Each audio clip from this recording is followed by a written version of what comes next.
Bismillahirrahmanirrahim. Assalamualaikum warahmatullahi wabarakatuh. Baik, selamat datang Ibu, Bapak, Wali Murid.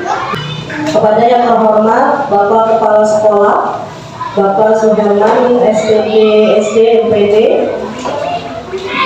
Kepada yang saya hormati Bapak Ibu Dewan Guru SD Negeri Kediri 2 Kecamatan Kesana.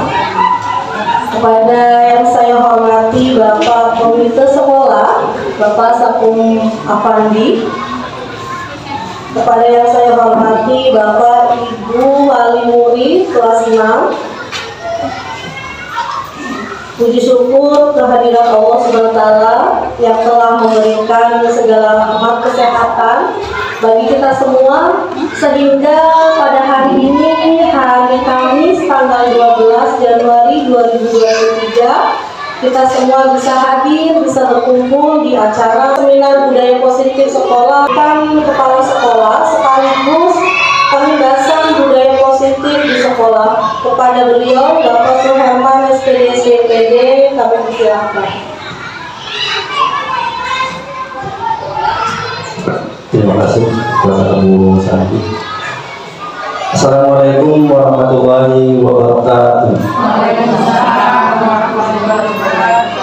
Yang saya hormati Bapak Komite SD Negeri Kediri 2, Bapak Sakum Afandi, yang telah bersedia hadir pada kesempatan kali ini. Yang saya hormati Bapak Ibu Dewan Guru SD Negeri Kediri 2, dan yang saya hormati dan saya banggakan Bapak Ibu Wali Murid kelas 6 SD Negeri Kediri 2 yang telah berkenan hadir memenuhi undangan dari kami. Puji dan syukur kehadirat Allah Subhanahu wa Ta'ala, bahwasanya pada hari ini kita bisa sempat hadir dalam keadaan sehat walafiat. Salawat serta salam semoga selalu tercurah kepada junjungan kita Nabi besar Muhammad Sallallahu Alaihi Wasallam, kepada para keluarganya, para sahabatnya, dan mudah-mudahan syafaatnya sampai kepada kita selaku umatnya. Amin ya rabbal alamin. Bapak Ibu yang saya hormati, sebelum saya mulai acara ini, saya ucapkan terima kasih yang sebanyak-banyaknya.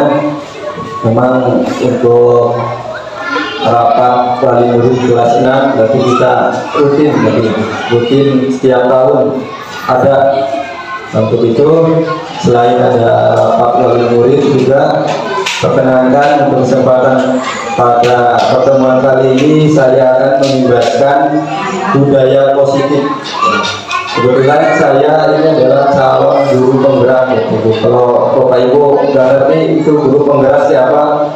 Guru penggerak itu suatu program yang diadakan pemerintah, intinya untuk mempersiapkan guru yang salah satunya itu perannya itu adalah sebagai pemimpin pembelajaran. Nanti calon-calon guru penggerak itu akan menjadi pemimpin pembelajaran. Makanya diarahkan nanti setelah mendapat sertifikat, para guru penggerak ini akan menjadi kepala sekolah dan pengawas. Dan sekarang untuk kepala sekolah dan pengawas itu harus dari guru penggerak. Kalau nggak dari guru penggerak tidak bisa.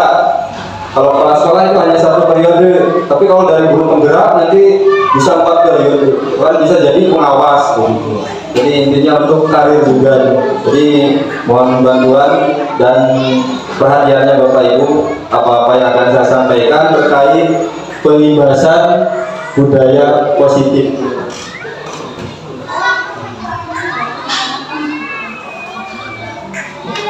Nah, salam dan bahagia. Budaya positif. Ini budaya positif ini berkaitan erat dengan yang namanya disiplin. Kalau dulu zaman disiplin itu di benak kita terasa seperti apa ya? Agak mencekam ya. Penerapan disiplin itu semacam menakutkan. Tapi disiplin itu sebenarnya artinya ini seperti ini. Ini berasal dari bahasa Latin, yaitu disiplina, ya, yang berarti belajar. Intinya itu untuk pembelajaran. Arti kata disiplin ini kalau berkonotasi dengan disiplin diri. Disiplin diri ini membuat seseorang menggali potensinya menuju sebuah tujuan, sesuatu yang dihargai dan bermakna. Jadi yang namanya penerapan disiplin itu pasti ada sesuatu yang dihargai dan ada maknanya. Jadi tidak serta-merta kita menerapkan disiplin.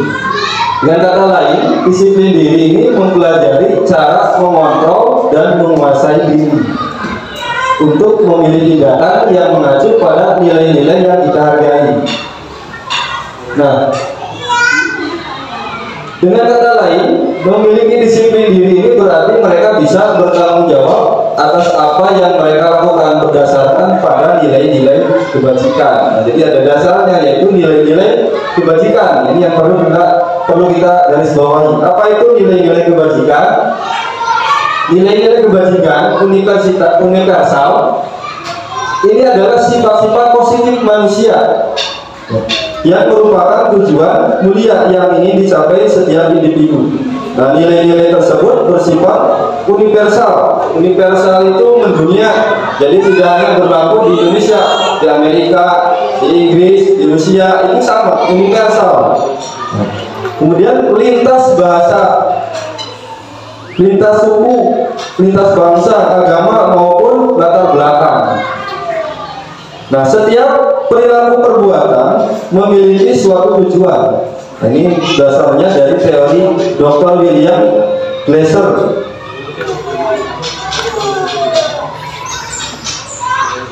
Nilai-nilai kebajikan yang ingin dicapai oleh setiap anak Indonesia, khususnya Indonesia ini, dikenal dengan namanya profil pelajar Pancasila. Nah, karena Pancasila ini adalah dasar dari negara kita, sehingga untuk mewujudkan nilai-nilai kebajikan itu kita berdasarkan Pancasila. Nah, profil pelajar Pancasila beda, bukan pemuda Pancasila tapi pelajar Pancasila, ini beda. Nah, profil pelajar Pancasila itu yang pertama yaitu berakhlak mulia, yang kedua yaitu beriman bertakwa kepada Tuhan Yang Maha Esa, ini sesuai dengan sila ke-1. Yang ketiga yaitu mandiri, bernalar kritis. Yang keempat bergotong royong, dan yang kelima kreatif. Nah, ini nilai-nilai kebajikan yang di Indonesia, dia dikenal dengan nama profil pelajar Pancasila.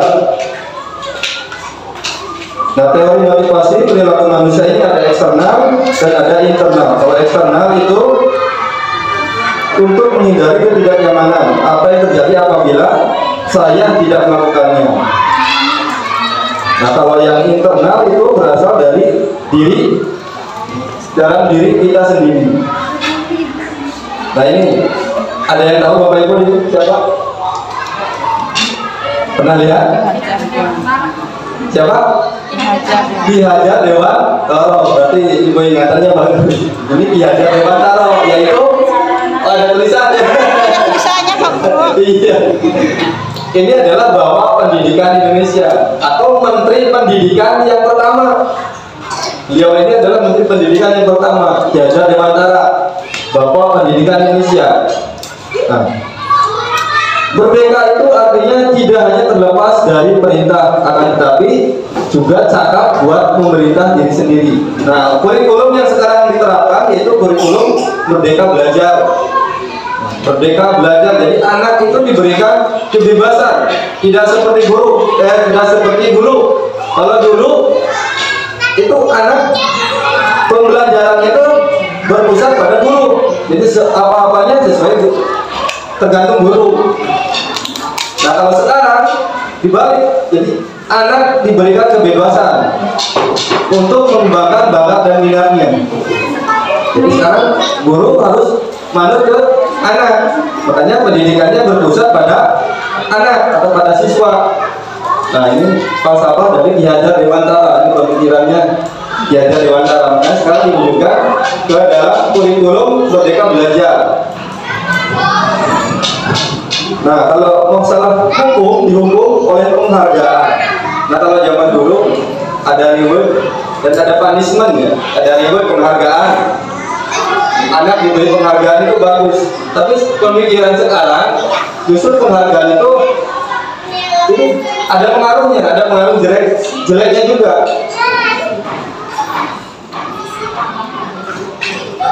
Beberapa dampak dari pemberian penghargaan. Nah, ini ada teorinya, yaitu Alpicon.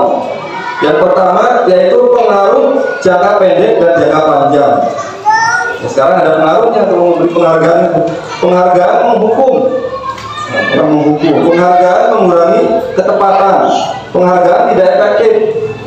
Penghargaan merusak hubungan. Nah, dihukum oleh penghargaan. Namanya penghargaan, ada di sekelas itu kan ada anak yang pinter aja yang kita beri penghargaan, sementara yang bodoh, yang kurang oh itu mah nanti juga si Anu yang juaranya si ini diberi penghargaan. Akan ada timbul rasa iri dari anak yang kurangnya itu. Nah, sementara yang namanya guru itu harus adil kepada semua murid. Dan sehingga penghargaan itu ada dampak negatifnya. Makanya untuk penghargaan sekarang agak dikurangi. Penghargaan mematikan kreativitas. Nah, kadang ada siswa diberi penghargaan, kreativitasnya malah berkurang. Jadi, kadang melakukan kreativitas itu karena ingin diberi penghargaan tanpa dari niat dari dirinya sendiri. Itu menurut prinsip Ki Hajar Dewantara. Nah, penghargaan ini mengurangi motivasi intrinsik. Nah, tadi jadi anak itu berbuat baik karena dinilai oleh guru. Nah, kalau tidak ada guru, anak justru berkebalikan tindakannya. Jadi ada efek dari pemberian penghargaan.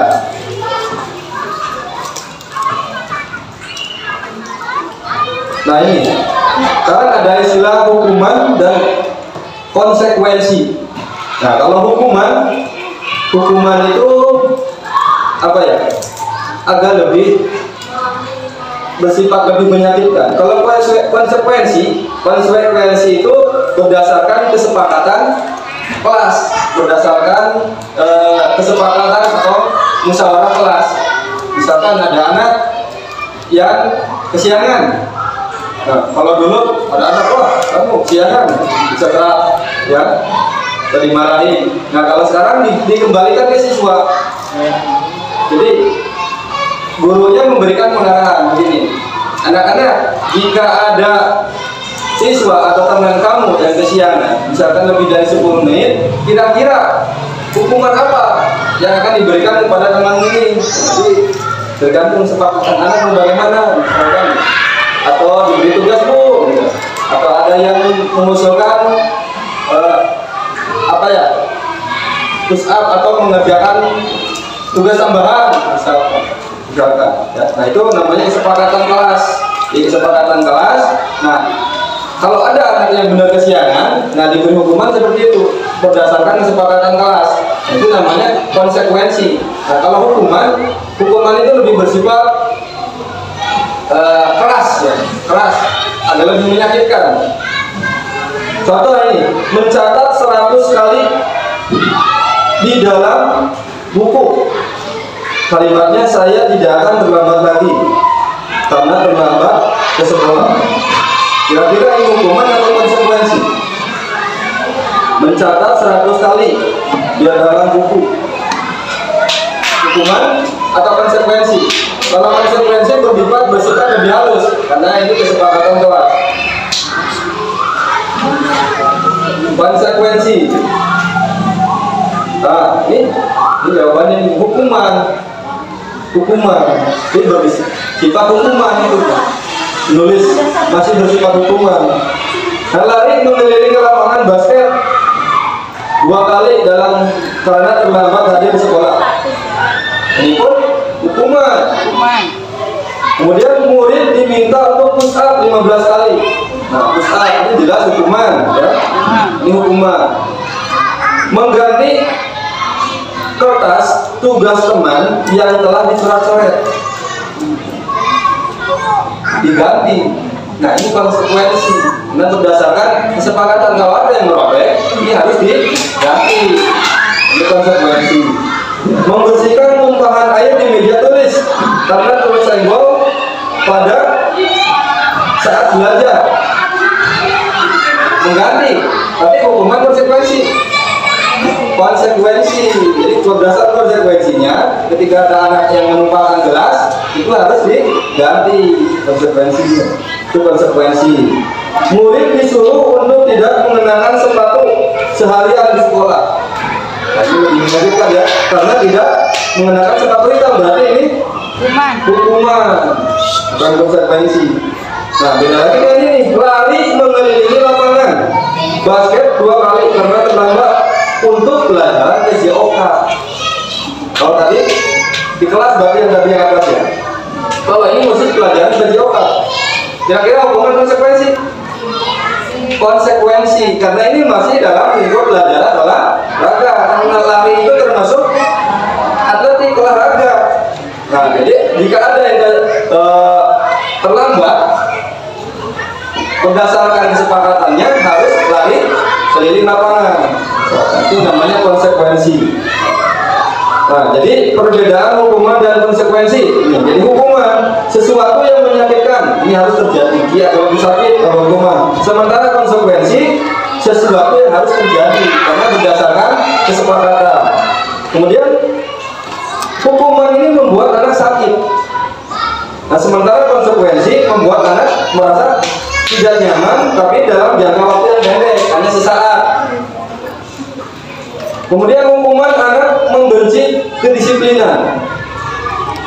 Jadi anak itu, karena dihukum terus, jadi merasa mangkel, jengkel, dihukum terus. Sementara kalau konsekuensi mendorong anak akan menghargai disiplin. Ini berdasarkan kesepakatan kelas, ini harus lari keliling lapangan. Berarti saya jangan lambat lagi. Saya harus tepat waktu, biar tidak disuruh lari keliling lapangan. Nah, kemudian hukuman ini bersifat paksaan, tapi memaksa kalau hukuman. Sementara kalau konsekuensi ini bersifat stimulus tanggapan,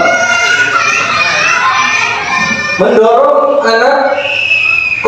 Hukuman ini mendorong anak menyakiti diri sendiri. Sementara konsekuensi mendorong anak agar mudah menyesuaikan diri. Kemudian hukuman konsep dirinya buruk, sementara konsekuensi konsep dirinya baik. Anak belajar untuk menyembunyikan kesalahan, sementara konsekuensi anak belajar untuk mematuhi peraturan. Nah, kalau dihukum, anak itu kadang suka bohong. Ya, itu dari hukuman. Kalau kemudian marah, hukuman itu merasa anak itu akan timbul marah, rasa bersalah dan merasa dipermalukan dan merasa tak dihargai. Sementara kalau konsekuensi kehilangan hak, dibuat tidak nyaman, diasingkan untuk sementara. Jadi hanya sementara, hanya waktu itu saja. Itu konsekuensi bedanya. Ini konsekuensi lebih baik daripada hukuman. Kalau hukuman efeknya lebih negatif. Nah, sementara kalau konsekuensi lebih netral. Nah, kemudian ada lagi yang namanya restitusi. Nah, restitusi adalah proses menciptakan kondisi baik murid untuk memperbaiki kesalahan mereka sehingga mereka bisa kembali pada kelompok.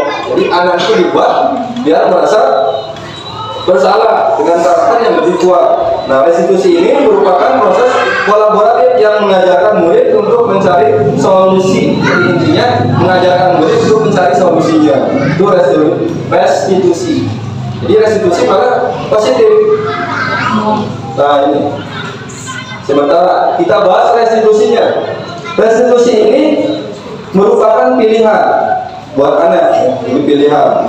Kemudian menguatkan untuk murid anak dalam jangka waktu yang panjang. Jadi menguatkan, jadi mendukung ke anak. Kemudian korban mendapat ganti, murid mendapatkan penguatan. Kemudian masalah terpecahkan, ini masalah terpecahkan. Murid belajar bertanggung jawab, kemudian fokus pada pemecahan masalah. Apa yang kamu yakini, apa yang kamu bisa lakukan. Jadi lebih positif, dampaknya itu lebih positif. Nah, ini ciri-ciri restitusi. Bukan untuk menebus kesalahan, namun untuk belajar dari kesalahan. Jadi anak itu belajar dari kesalahan. Jadi dia berbuat salah supaya nanti tidak berbuat lagi seperti itu. Kemudian memperbaiki hubungan. Tawaran bukan paksaan. Jadi bersifatnya tawarkan, hanya menawarkan. Restitusi menuntut anak melihat ke dalam diri. Dan restitusi mencari kebutuhan mendasar yang mendasari tindakan. Ini restitusi ini adalah cara yang paling baik. Restitusi fokus pada solusi. Restitusi mengembalikan murid yang berbuat salah pada kelompoknya. Jadi tidak berdampak negatif kalau restitusi. Nah, ini keyakinan kelas. Mengapa? Kalau dulu istilahnya namanya kata tertib ya. Nah, sekarang istilahnya keyakinan kelas. Namanya keyakinan kelas ini ditentukan dan dimusyawarahkan. Jadi anak mengusulkan dulu, nah baru misalkan ada anak yang berangkat kesiangan, itu bagaimana konsekuensinya, nanti anak yang mengusulkan sendiri. Dan kemudian dibuatlah keyakinan tentang masalah tertib masuk. Kemudian ada jam istirahat, nanti anak yang mengusulkan juga sama. Nah, ini kesepakatan kelas. Kesepakatan kelas, misalkan ini datang tepat waktu.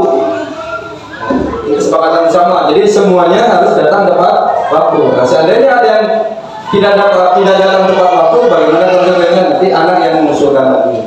Kemudian mengucapkan salam, menjaga kebersihan sekolah, berdoa sebelum dan sesudah kegiatan. Itu contoh dari keyakinan kelas. Kalau dulu istilahnya tata tertib ya. Nah, ini peraturan. Nah, ini perbedaan peraturan dengan keyakinan kelas. Yang pertama, peraturan itu selalu kembalikan buku ke tempatnya. Nah, peraturannya ini misalkan selalu kembalikan buku ke tempatnya. Di keyakinan kelasnya itu tanggung jawab. Jadi yang ditekankannya itu tanggung jawab. Dilarang mengganggu orang lain, menghormati orang lain. Keyakinan kelasnya. Hadir di sekolah tepat waktu berarti menghormati orang lain dan berkomitmen. Dilarang melakukan kekerasan. Keyakinan kelasnya keselamatan, menghormati orang lain. Dilarang menggunakan narkoba. Nah, ini keyakinan kelasnya masalah kesehatan. Bergantian atau menunggu giliran, menghormati orang lain. Gunakan masker, ini kesehatan. Jangan berlari di kelas atau di koridor, ini keselamatan ya. Ini kebutuhan dasar manusia. Nah, ini segitiga restitusi. Sekarang ada istilahnya segitiga restitusi. Yang pertama ada yang namanya menstabilkan identitas. Dalam menstabilkan identitas, setiap orang pasti pernah melakukan kesalahan. Jadi tidak ada yang sempurna, semuanya punya kesalahan. Kamu bukan satu-satunya yang pernah melakukan kesalahan ini. Itu tahap menstabilkan identitas. Kemudian tahap menanyakan keyakinan dan tahap validasi kebutuhan. Nah, sebagai contoh jelasnya, ini saya punya video. Ini saya punya video yang telah di-setting. Jadi bukan sebenarnya karena acting lah ya, tapi ini buat contoh penerapan dari segitiga restitusi. Ini yang diperankan oleh anak kelas 6.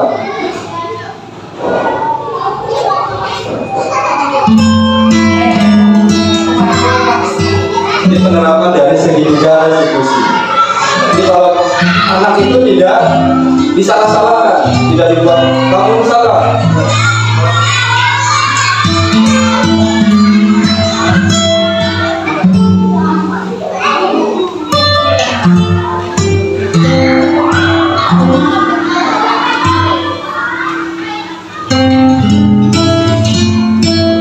Skenario-nya, Raisa anak kelas 6 sering terlambat ke sekolah. Ada ibunya ini. Acting ya bu, acting.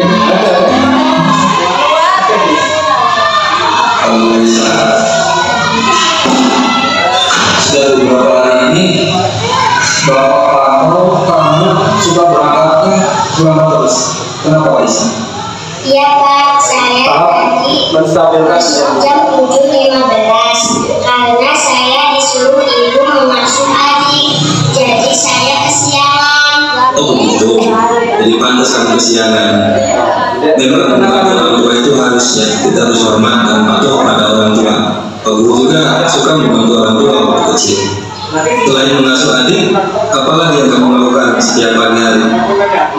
Saya disuruh ngepel, cuci piring, menyetrika baju Pak. Oh begitu, rajin sekali ya kamu. Iya Pak, saking banyaknya saya berangkat kesiangan terus. Ya wajarlah kamu kesiangan terus, karena pekerjaan kamu setiap pagi itu banyak sekali. Sekolah kita masih jam 7, untung kamu terlambat hanya 15 menit. Iya Pak, untung saya terlambatnya cuma 15 menit. Coba kalau lebih, pasti saya malu sama teman-teman. Ya pasti, terlalu siang sih, tapi untung terlambatnya hanya 15 menit. Coba kalau lebih, kamu memilih untuk tidak terlambat dari para lalu kan? Iya Pak. Nah, coba kita lihat lagi. Tindakan kamu terlambat 15 menit masuk ke sekolah, apakah sesuai dengan keyakinan kelas atau tidak? Tidak Pak, masuk sekolah kan jam 7 tepat. Jadi, keyakinan mana yang menurut kamu kurang sesuai dengan tindakan kamu itu? Sebenarnya saya ingin berangkat tepat waktu Pak. Mungkin waktu saya membantu ibu, saya tidak lihat-lihat jam. Jadinya saya kesiangan terus. Kamu yakin datang ke sekolah tepat waktu itu penting buat kamu? Yakinlah Pak, penting sekali biar saya tidak ketinggalan pelajaran. Iya, setuju. Kita harus datang tepat waktu sesuai aturan. Kira-kira kamu bersedia nggak untuk memperbaiki masalah ini? Bersedia Pak, saya akan datang lebih tepat waktu. Kalau membantu ibu, saya akan sering melihat-lihat jam. Terima kasih Raisa. Semangat belajarnya ya. Sekarang kamu boleh keluar kelas. Permisi Pak. Iya. Penerapan garis jadi tidak anak itu tidak dibuat salah, merasa salah.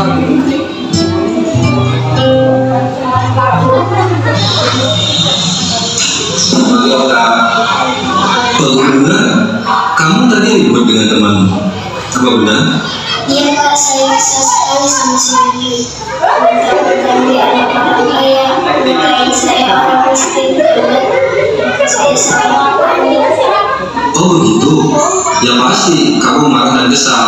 Bapak juga kalau ada yang menghina orang tua bapak seperti itu akan marah. Pada saat itu kamu melakukan apa? Ya saya lawan lah Pak, saya langsung bentak dia di depan teman yang lain. Oh begitu. Pasti kamu melakukan hal seperti itu karena ada alasan bukan?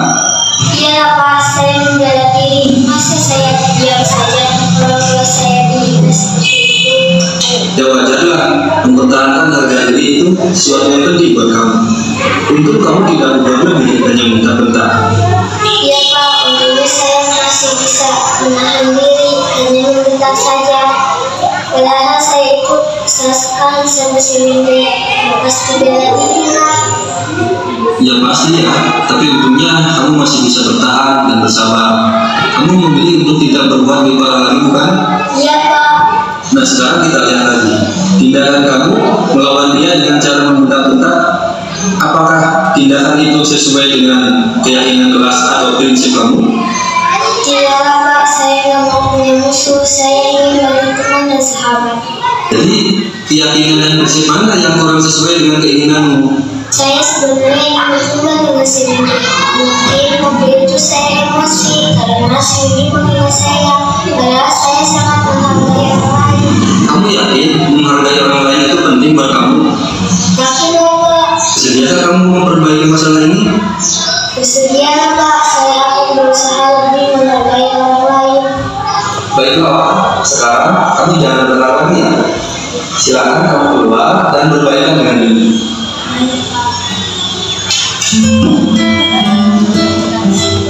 Jadi anak mengakui kesalahannya sendiri supaya tidak terulang kembali.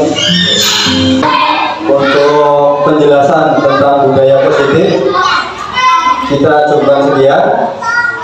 Terima kasih atas perhatiannya. Dan saya sangat apresiasi sekali kepada Pak Suherman yang telah melaksanakan pengimbasan tentang budaya positif di sekolah. Mudah-mudahan budaya positif di sekolah bisa diterapkan dan bisa diikuti oleh guru-guru di SD Negeri Pendek 02, sehingga akan tercipta lingkungan sekolah yang aman, nyaman, serta damai di sekolah SD Negeri Pendek 02. Terima kasih. Saya Sanggara Devi, saya adalah guru SD Negeri Pendek 02 Kecamatan Pesana. Saya sangat mengapresiasi sekali kepada Bapak Suherman yang sudah menyampaikan tentang budaya positif di sekolah. Semoga anak-anak kita di SD Negeri Pendek 02 mereka terbiasa dengan budaya tersebut dan pembelajaran Merdeka Belajar di sini sangat diterapkan. Terima kasih. Baiklah Bapak Ibu, saya akan lanjutkan ini masalah tentang hukuman.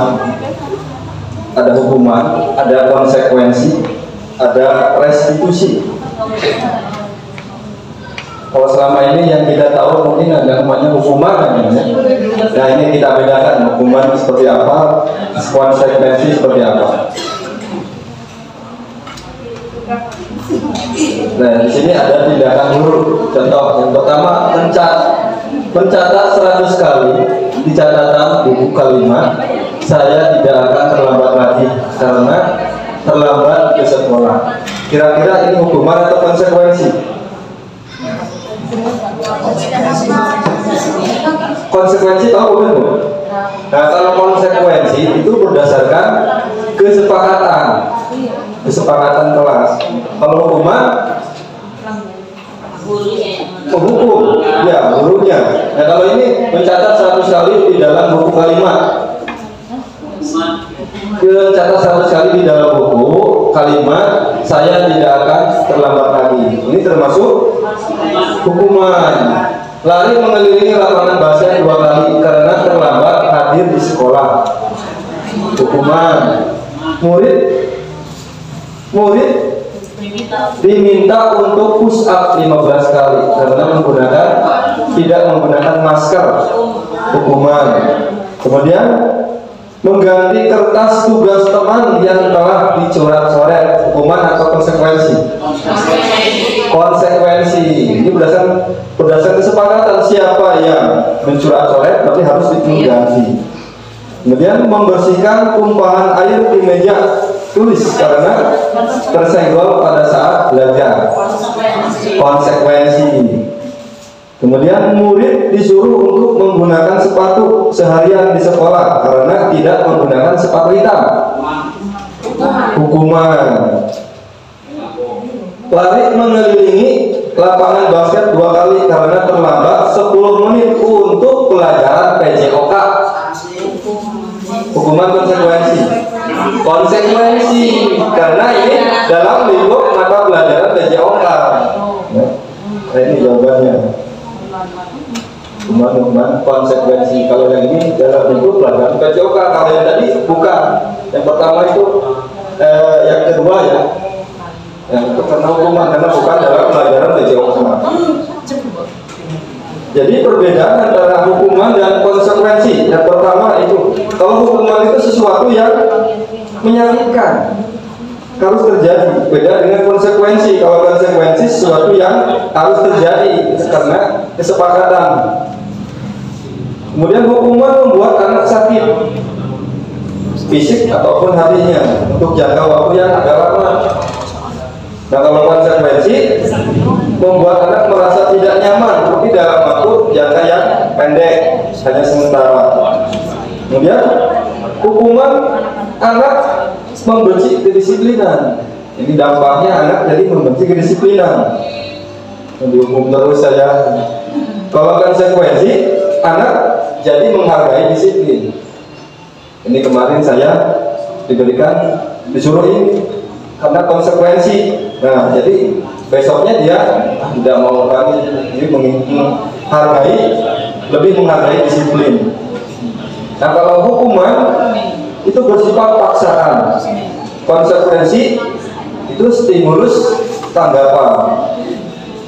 Kemudian hukuman mendorong anak menyakiti diri sendiri. Kalau konsekuensi mendorong anak agar mudah menyesuaikan diri.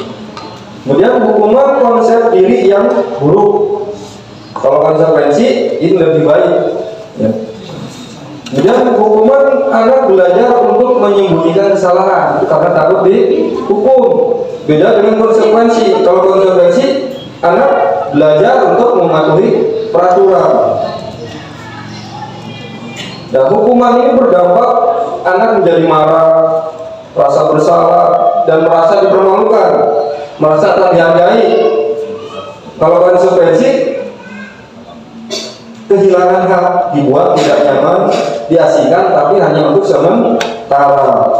Jadi hukuman itu lebih negatif dampaknya. Kalau konsekuensi netral.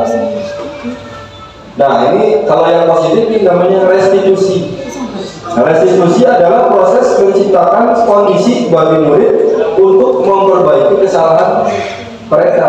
Jadi memberi kesempatan supaya murid ini bisa memperbaiki kesalahan mereka sehingga mereka bisa kembali pada kelompoknya. Nah, dengan karakter yang lebih baik. Restitusi ini merupakan proses kolaboratif yang mengajarkan murid untuk mencari solusi untuk masalah mereka dan membantu murid berpikir tentang orang seperti apa yang mereka inginkan. Nah ini ya, ini kita bahas restitusinya. Kita lihat restitusi merupakan pilihan, sementara konsekuensi sesuatu yang harus terjadi. Selingan Pak, selingan gimana? Aisyah. Tenang, Aisyah mengapa? Bubar. Kemudian restitusi menguatkan untuk murid anak dalam waktu jangka panjang. Ini lebih positif. Kemudian korban mendapatkan ganti. Murid anak mendapatkan penguatan. Kemudian masalah terpecahkan. Murid belajar bertanggung jawab untuk perilakunya. Jadi restitusi ini lebih baik karena dampaknya lebih positif. Nah ini ciri-ciri restitusi, bukan untuk menebus kesalahan, tetapi untuk belajar dari kesalahan.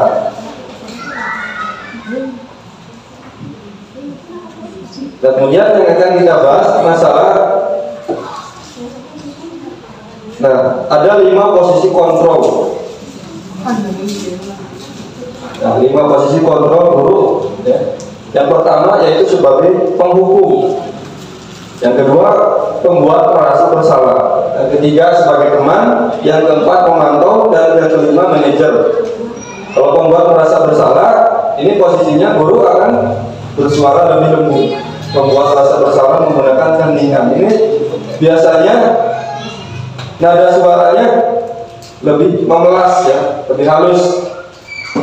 Sedih, bahasa tubuhnya merapat pada anak, lesu, membuat merasa bersalah. Oh, penghukum dan belum. Penghukum, kalau penghukum ini biasanya nadanya tinggi, karena menghukum anak, matanya melotot dan jarinya nunjuk-nunjuk. Kamu melotot, penghukum. Jadi membuat merasa bersalah lebih halus. Nah ini sebagai teman. Kalau sebagai teman biasanya nadanya ramah, akrab, dan selingi bercanda. Bahasa tubuhnya lebih dekat karena. Dan kalau pemantau biasanya nadanya datar, bahasa tubuhnya formal. Nah manajer, peran kontrol sebagai manajer biasanya nadanya lebih halus, bahasa tubuhnya tidak kaku. Nah sekarang segitiga restitusi. Jadi pendekatan untuk mengatasi permasalahan pada anak ya. Kalau dulu biasanya ya sering kita kalau ada anak berantem biasanya dimarahin, kamu ini salah ya. Nah kalau pakai pendekatan restitusi, segitiga restitusi, jadi anak itu jangan disalah-salahkan. Tapi biarkan anak itu merasa bersalah dengan sendirinya. Atau ada langkah-langkahnya. Yang pertama yaitu menstabilkan identitas atau stabilis dan identity. Jadi kita semua akan melakukan yang terbaik yang bisa kita lakukan. Yang kedua, validasi tindakan yang salah. Jadi walaupun salah, kita beri penguatan semua perilaku ini, karena walaupun dia berbuat salah pasti ada alasannya. Yang ketiga yaitu menanyakan keyakinan. Jadi kita semua memiliki motivasinya apa anak itu berbuat seperti itu. Nah, ini segitiga restitusi berbentuk segitiga, menstabilkan identitas. Setiap orang pasti pernah melakukan kesalahan, dan kamu bukan satu-satunya yang pernah melakukan kesalahan. Itu menstabilkan identitas. Kemudian menanyakan keyakinan, nilai-nilai apa yang telah kita sepakati. Kamu ingin menjadi orang seperti apa? Nah, baru kita validasi kebutuhan.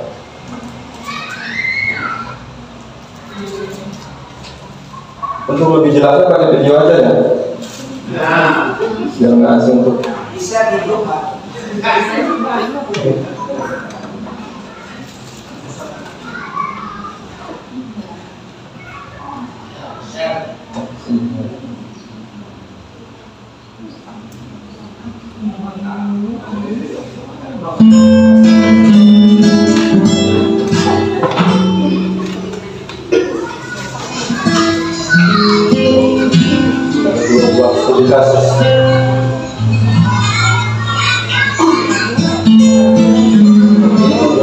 Tiga restitusi.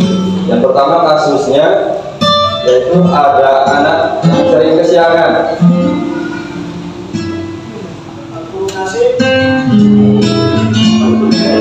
Sering terlambat ke sekolah karena kan setiap pagi sebelum berangkat selalu membantu orang tua.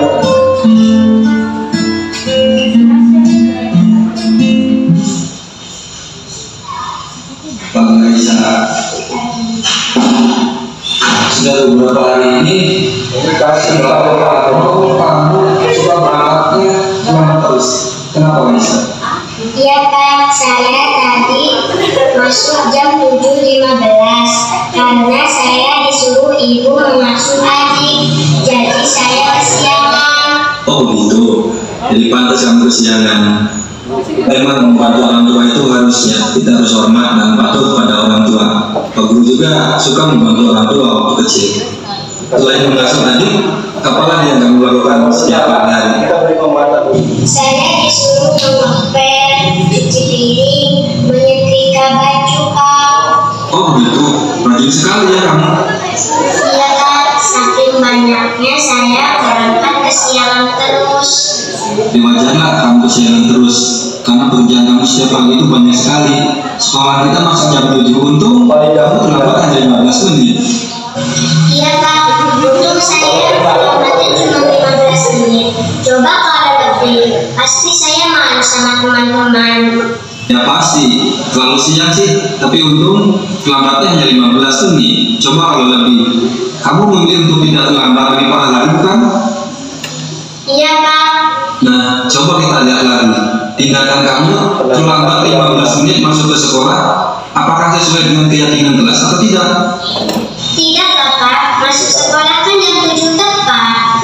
Jadi, keyakinan mana yang menurut kamu kurang sesuai dengan tindakan kamu itu? Sebenarnya saya ingin berangkat tepat waktu Pak. Mungkin waktu saya membantu ibu, saya tidak lihat-lihat jam. Jadinya saya kesiangan terus. Kamu yakin datang ke sekolah tepat waktu itu penting buat kamu? Yakinlah Pak, penting sekali biar saya tidak ketinggalan pelajaran. Iya, setuju.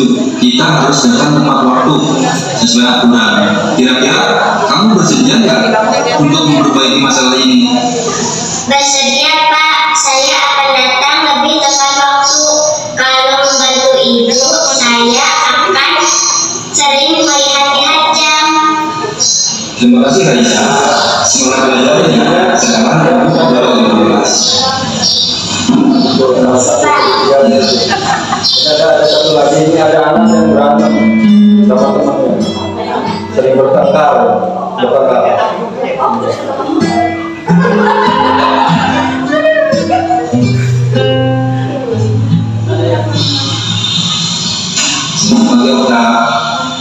Waktu benar, kamu tadi ribut dengan temanmu.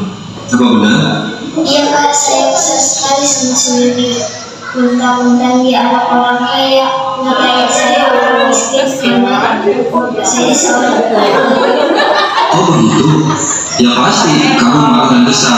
Bapak juga, kalau ada yang menghina orang tua Bapak seperti itu, kan marah. Pada saat itu, kamu melakukan apa? Ya saya lawan Pak, saya langsung bentak-bentak dia di depan teman yang lain. Oh begitu? Pasti kamu melakukan hal seperti itu karena ada alasan, bukan? Iya Pak, saya membela diri. Masa saya diam saja kalau saya dihina seperti itu? Ya wajarlah, mempertahankan harga diri itu sesuatu yang penting buat kamu. Untung kamu tidak berbuat lebih, hanya bentak-bentak. Iya Pak, untungnya saya masih bisa menahan diri, hanya membentak saja.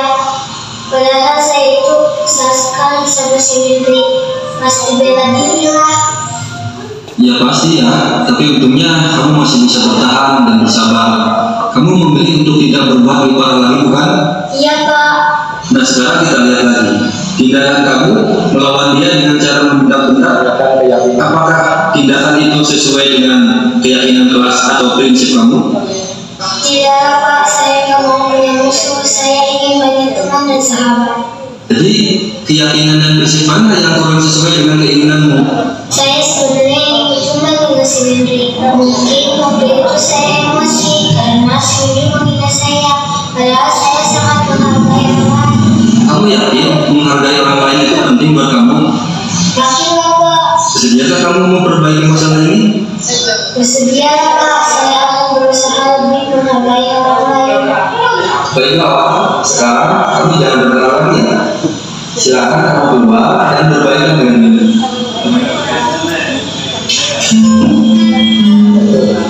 Jadi intinya anak itu kalau ada masalah, buat kesalahan, kita jangan disalahkan dulu, tapi kita beri penguatan dulu. Pasti dia punya alasan berbuat seperti itu, dan kemudian biarkan dia merasa bersalah sendiri. Kita gali dan selanjutnya kita cari solusinya. Nah itu mungkin sepintas untuk segitiga restitusi.